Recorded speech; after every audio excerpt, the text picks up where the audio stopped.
We live exactly 500 feet from the edge of the Santa Monica Mountains National Recreation Area. That's close enough to smell the sage after rain, hear coyotes arguing over band names at 2 a.m., and more importantly, close enough to hike this place like it's our backyard, because it kind of is. And for years, we've had a secret. A glorious, golden, flower-splattered, sun-dappled, post-fire, regrowth-covered secret. It's called the Mishe Mokwa Loop, and we weren't going to tell you about it.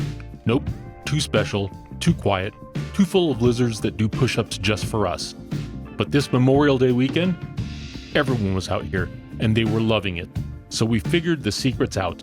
We might as well give you a grand tour. We start at the Mishe Mokwa trailhead, where there's plenty of parking, if you get here early enough to beat the Lululemon crowd.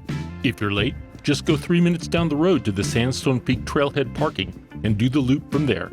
It'll only add a couple of tenths of a mile to the whole excursion. The trail gets its name from Henry Wadsworth Longfellow's 1855 epic poem, The Song of Hiawatha, where Mishe Mokwa is a mythical bear. Fitting because the trail is a gentle giant. It's beautiful, but don't underestimate it. It'll bite you in the calves on those uphill stretches.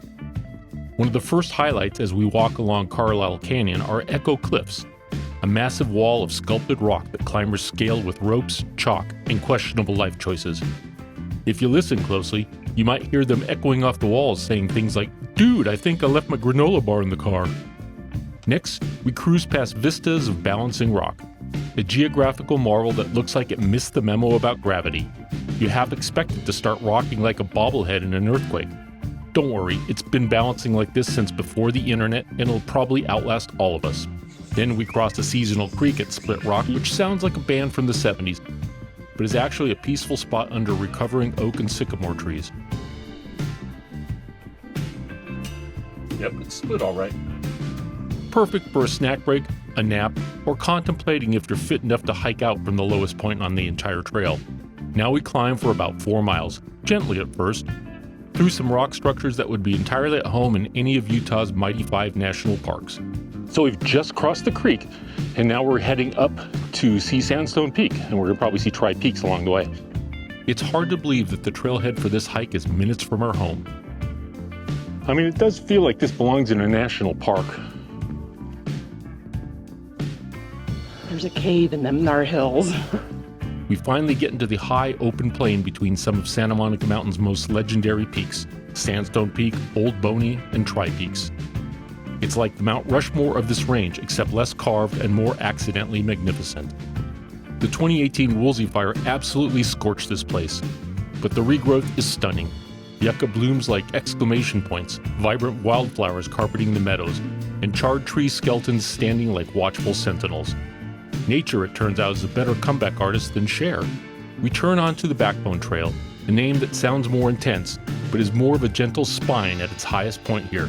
Sandstone Peak, the tallest point in the Santa Monica Mountains. The little spires that lead up to Sandstone Peak. From Inspiration Point, you're supposed to see the Pacific Ocean, but this is May gray season, so we'll just imagine it's out there under a blanket of cloud, sipping a matcha latte and waiting for the June gloom to relieve it. Among these cliffs, you can take a break from the hike and admire more rock climbers. Eventually, we reach the turnoff to Sandstone Peak, the tallest in the Santa Monica Mountains at 3,111 feet. Yes, we could have scrambled up there today, but it was peak chaos. Looked like half of Los Angeles up there reenacting a lifeboat scene in Titanic. So we waved, skipped the summit selfie, and continued on our peaceful anonymity.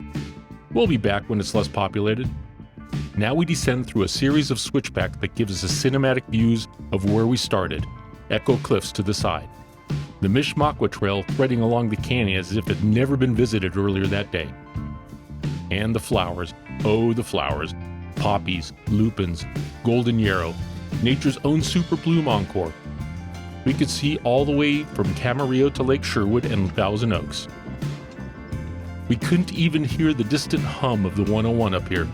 It's an amazing getaway from the city. So there you have it. Just over 6 miles, the tallest summit in the mountain range, and enough scenery to make your friends say, "Wait, this is a city park in Los Angeles?" It is. And yes, we live just 500 feet outside the park, which means we could easily hike it again next week, and the week after, and the week after that. But now you can too. Just don't all come at once, okay? Subscribers to the channel first. That'll keep the crowd sizes down. Leave a comment if you're interested in learning more about other things to do in our local park. We're always happy to share. And always, leave no trace if you go visit so that others can enjoy it also. Thanks for watching.